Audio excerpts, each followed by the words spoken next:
উত্তরবঙ্গের পূর্ণভূমিকে প্রণাম জানাই।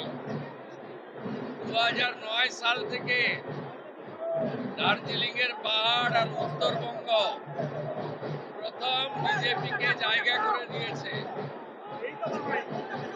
উত্তরবঙ্গের জন্য মাননীয় প্রধানমন্ত্রী নরেন্দ্র মোদীজি ভারতীয় জনতা পার্টি সংকল্পপত্রে যা যা বলেছে সেগুলো পূরণ করার মধ্য দিয়ে 2009 সাল থেকে ভারতীয় জনতা পার্টিকে উত্তরবঙ্গে আপনারা প্রবেশের সুযোগ এবং স্বীকৃতি দেওয়ার জন্য উন্নয়নের মাধ্যমে আমরা সেই ঋণ শোধ করব।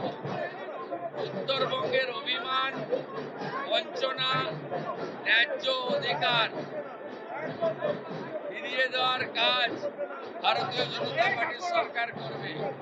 প্রত্যেক মাসে মুখ্যমন্ত্রী সহ মন্ত্রিসভা সরকার উত্তরবঙ্গের কাছে পৌঁছে যাবে। উত্তরবঙ্গ উন্নয়ন মন্ত্রী প্রত্যেক সপ্তাহে পুরো একদিন উত্তরকন্যাতে অফিস করবে এবং উত্তরবঙ্গের মানুষ যা স্বপ্ন দেখেছেন বিজেপিকে নিয়ে, বিজেপি তা পূরণ করবে।